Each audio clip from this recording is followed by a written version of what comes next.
this is Valerie Aiello, and you are listening to Idea Diary. Welcome back. We're at episode 15. 15 days, 15-minute podcast. So far, it's going okay. I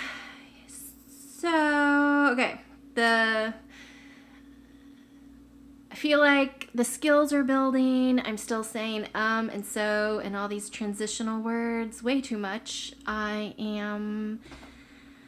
feel like hopefully there's a day when you just stop doing that. Maybe someone out there can give me some inspiration of someone that's really great at talking, and they used to say, and so then, all the just constantly using transitional phases to go to the next sentence when there's a camera on. I have no idea. I'm sure I do that in real life, just talking, but it seems a bit extreme, an extreme amount. But anyways, that's another one of my things. I did an audiobook this morning, so did the morning pages thing, and I haven't officially meditated today, but I'll do that later. Now I have the filming the podcast. So the whole filming the podcast takes 15 minutes, the actual time it takes to record, doing this in one take. If I need to edit out a siren or dog moment or something, I do that. But other than that, it just, the 15 minutes that it takes to record is the length of time it takes. Then it takes about, I would say 30 minutes maybe to import everything, get all my files together, edit it so it has a show intro, outro, and then just kind of export it and upload. It's really not too bad. Okay, so this morning I kept hearing this name that I had known before. He did Psycho-Cybernetics, and Maxwell Maltz, Maltz.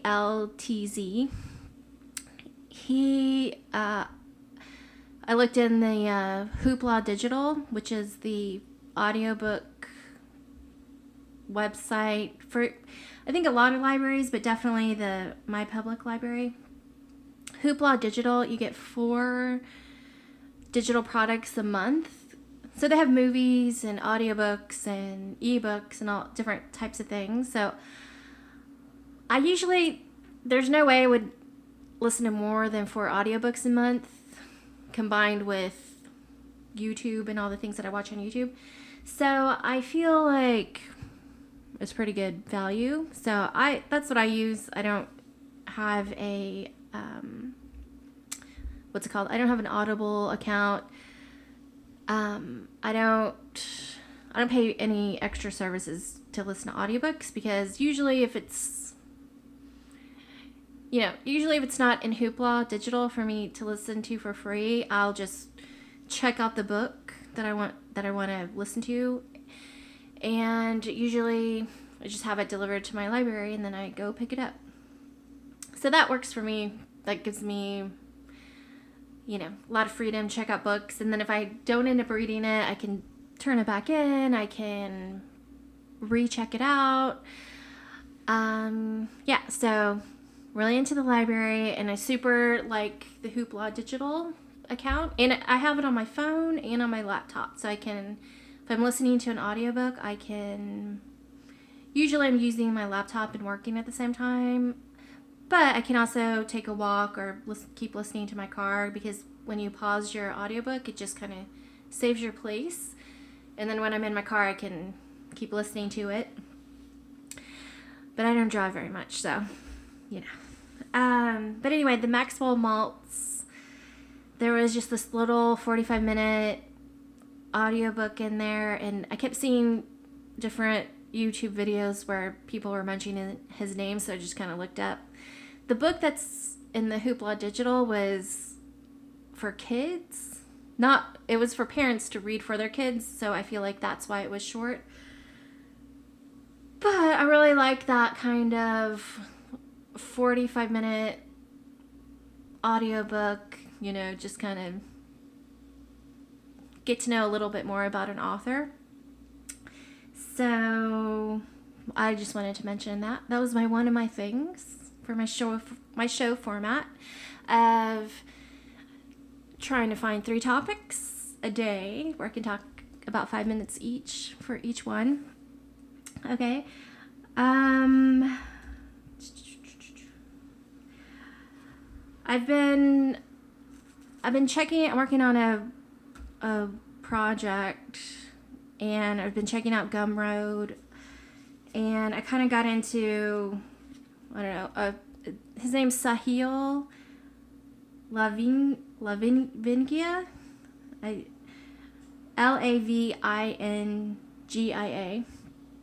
So he's kind of a engineer, I guess, and he, started young, so he's still young.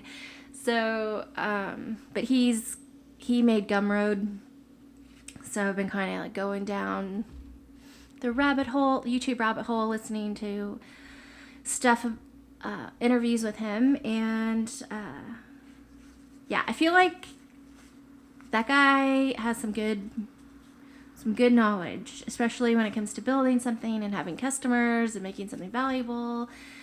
His company, they don't have meetings. They all work from home. A lot of the things that he's talking about, I'm just constantly thinking, yes, yes, yes. And,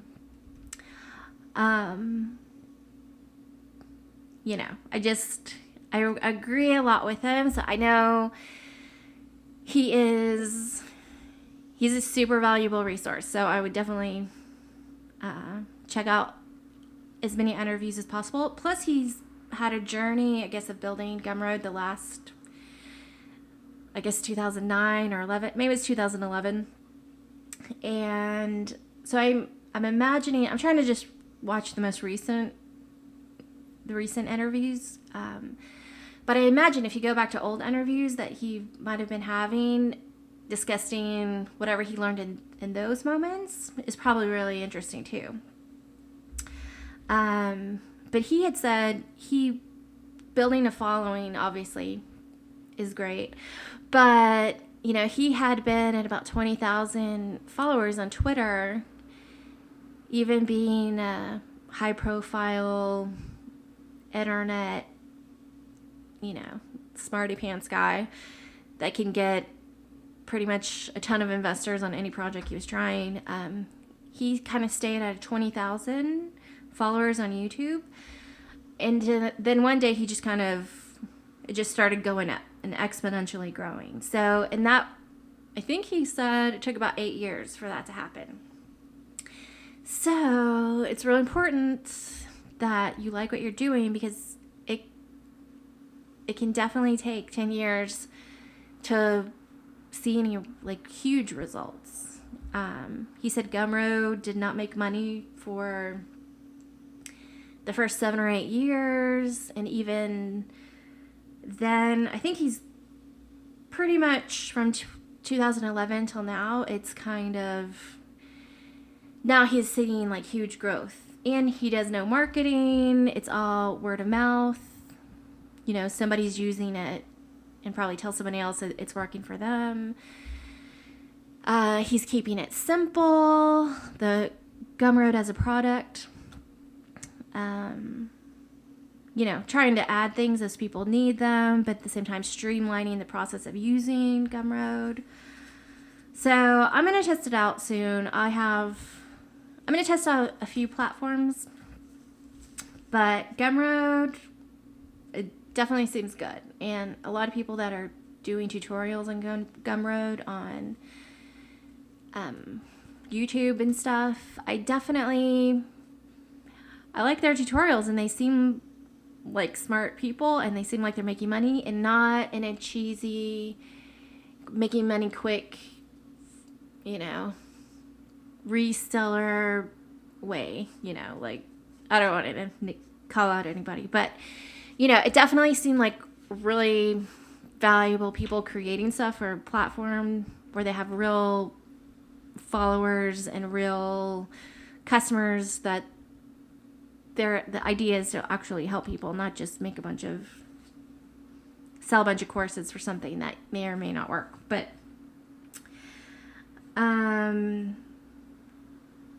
yeah, I mean, I have a ton of notes on this one talk. It's just so interesting because I think, like, some of the channels, like this one particular channel that I've been subscribed to for a while, so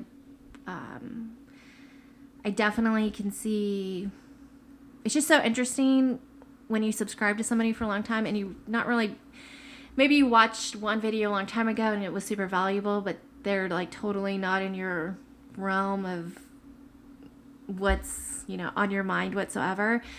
And then they come out with another video and you're like, oh, this channel has so much information that's so much valuable, and I've been following it for years, but I just never, it's like I got smarter at some point, and then now everything he's saying is making sense, when before it was just kind of background noise. Yeah, I don't know. It's just a thought. I'm sure there's a name for that. I'm sure it happens a lot, to where it's they're speaking over your head and they're saying all the right things that you need to hear right then, but you can't hear it because you don't know something else. Until you know that thing, all this right advice you're just not going to hear it until you know. And then you'll just magically hear it. I guess it's kind of like when your parents tell you to do something and you're like, no way, mom and dad. And then you grow up and you're like, oh crap, that was the right advice. I just didn't want to hear it. Yeah, interesting. I'm feeling very rambly today. I don't know. I had the book. I had read the book this week and I did the 2 videos on the book review. It's kind of like, I don't know if anyone likes that, but at the same time, it was kind of an interesting way to read a book in full and take notes, and then kind of make my notes a video. It did feel maybe that no one would ever care about those videos, but it did feel like, okay, if I ever think I need to go back and see the value points of that book, I can always go back and watch that video. Or if I know somebody that whatever book would be perfect for them to read, it's kind of like, okay, I did a video on that. Go watch my notes. Might be valuable for you.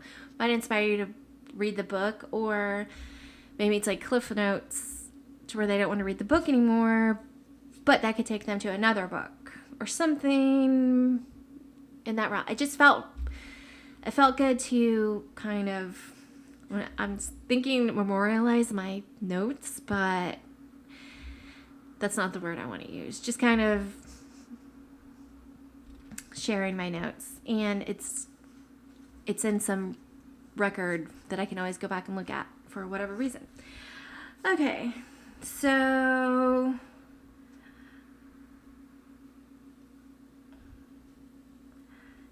another thing that he had talked about was he had to get the 20,000 followers when he had coffee with 7,000 to 8,000 people in person. And that was not that he met and had coffee with those people so he could grow an audience. It was to build community and get to know people and be social. But I think he probably, every person he met at that time, you probably said, oh, follow me on Twitter or follow me on Facebook or something like that. And I think, I don't know, it's just kind of interesting that he met with that many people. That's a lot of people. And they're all probably similar. I don't know. It didn't feel shammy or I don't know, what would you call it? didn't feel slimy. I did, when he was talking about it, it came across as genuine, and it was just kind of an eye-opening thing. Like, there's no way I could hang out with 8,000 people over any amount of time. It just seemed crazy. And I'm a pretty social person, but maybe it's not as hard as one might think. So I just wanted to get that. What was I'm looking up the YouTube channel. I mean, maybe this guy is famous to everyone else, and I'm like the last to know. But Noah Kagan's interview with Sahil, Lavingia. I'm messing up the pronunciation. But Noah Kagan's channel has a really good interview. They talk for an hour, and I guess they're kind of friends, maybe acquaintances. I can't tell if they're real friends in real life or just kind of work friends. But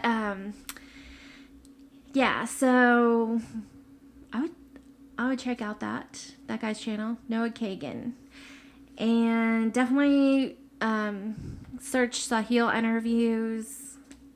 Seems really smart.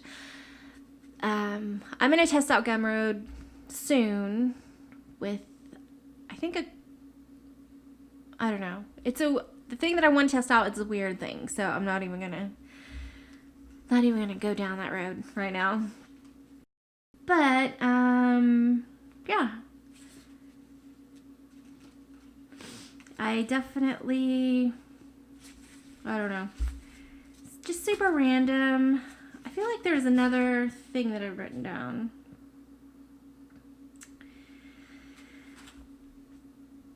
Today was like a whirlwind, and then I got distracted, and then, now I'm here.